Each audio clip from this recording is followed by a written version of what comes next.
الحمد لله الحمد لله الحمد لله الحمد لله الحمد لله الحمد لله الحمد لله.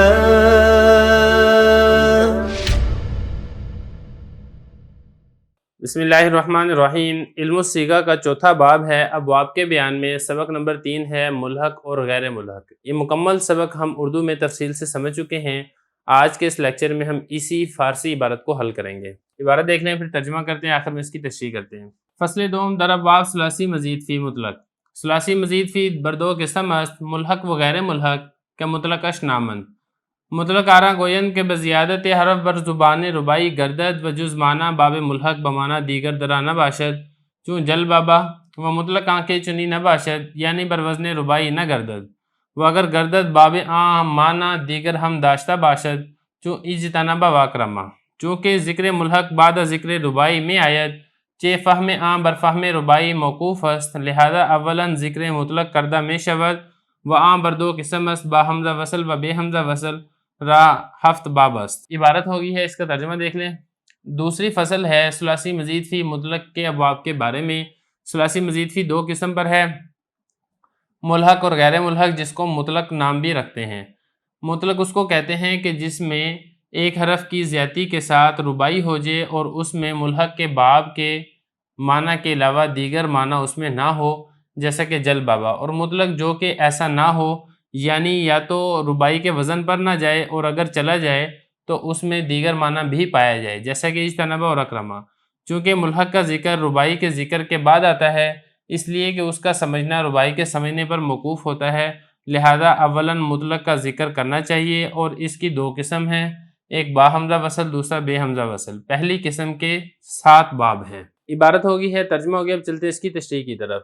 یہ دیکھیں دوسری فصل ہے. جو پہلی فصل ہم نے پڑھی تھی اس پہلی فصل کے اندر ثلاثی مجرد کے 6 باب مکمل ہو چکے ہیں. یہ دوسری فصل ہے جس میں ثلاثی مزید فی مطلق کے ابواب ذکر کیے جائیں گے. تو حضرت فرما رہے ہیں کہ ثلاثی مزید فی دو قسم پر ہے، ایک ہے ملحق اور دوسرا ہے غیر ملحق. غیر ملحق کو مطلقش، یہ جو شین ہے نا، یہ ضمیر غائب ہے جو اسی غیر ملحق کی طرف لوٹ رہی ہے. غیر ملحق اس کا نام مطلق بھی رکھا جاتا ہے، تو غیر ملحق کو مطلق بھی کہتے ہیں. اب اس کے بعد آگے جو میرے پاس کتاب تھی یہاں پہ علم الصیغہ کی، اس میں نے یہاں پہ لکھا ہوا تھا مطلق آرا گویند، لیکن اگر اس کو مطلق پڑھیں تو معنی درست نہیں بنتا. اس کو یہاں پہ مطلق کے بجائے ملحق ہونا چاہیے. ملحق ہو تو پھر معنی درست بنتا ہے. اس کو آپ یہ کریں، ملحق آرا گویند. ملحق اس کو کہتے ہیں کیونکہ اس کے بعد ہے ملحق کی تعریف. جو مطلق کی تعریف ہے نا وہ یہاں سے شروع ہو رہی ہے. مطلق آنکھیں چنی نہ باشد، مطلق وہ ہے جو ایسے نہ ہو. اگر پہلے والا بھی مطلق ہے تو پھر اس کے بعد آگے یہ والا کہنا کوئی مطلب بنتا نہیں ہے کہ مطلق ایسا نہ ہو جو پہلے گزر چکا ہے. تو اس لیے یہ اصل عبارت ایسے ہوگی، ملحق آرا گویند کہ بزیادت حرف بر وزن ربائی گردد، کہ اس میں ثلاثی مجرد میں اگر آپ کسی ایک حرف کا اضافہ کر دیں تو پھر وہ ربائی کے وزن کے اوپر آ جائے. ربائی بھی کون سا ربائی مزید فی نہیں بلکہ ربائی مجرد. و جز معنی باب ملحق بمعنی دیگر. دیکھیں ملحق نہیں ہوگا یہ، بلکہ اس کا معنی ہوگا و جز معنی باب ملحق بہی. ملحق بہی کے معنی کے، ملحق بہی والا جو باب ہے اس کے معنی کے علاوہ کوئی اور معنی اس کے اندر نہ ہو. کیونکہ دیکھیں جس کو الحاق کیا جا رہا ہے، یعنی جس کو ہم نے ثلاثی مجرد میں کسی حرف کے اضافہ کرنے کے ساتھ ہم نے ربائی بنا دیا ہے، وہ تو ہے ملحق. اور جس کے ساتھ الحاق کیا جا رہا ہے وہ ربائی ہے، تو ربائی بنے گا ملحق بہی. تو حضرت یہ بتا رہے ہیں کہ ملحق اور ملحق بہی دونوں کے اندر معنی کے اندر اور اسی طریقے سے خاصیات کے اندر برابر اور موافقت یہ ضروری ہے. جو ملحق ہے اس میں ملحق بہی سے ہٹ کر کوئی اور معنی نہیں ہونا چاہیے. اگر ہوگا تو پھر اس کو ملحق بنانا درست نہیں ہوگا. تو یہ فرما رہے ہیں کہ بزیادت حرف کہ جو ملحق ہے اس میں ایک حرف کی زیادتی کے ساتھ وہ ربائی کے وزن پر ہو جاتا ہے، اور اس میں ملحق بہی کے باب کے معنی کے علاوہ معنی دیگر درا نہ باشد، اس میں کوئی اور معنی نہیں ہوتا. کس میں نہیں ہوتا؟ اس ملحق میں نہیں ہوتا، صرف ملحق بہی والا ہی معنی ہوتا ہے. جیسا کہ جل بابا.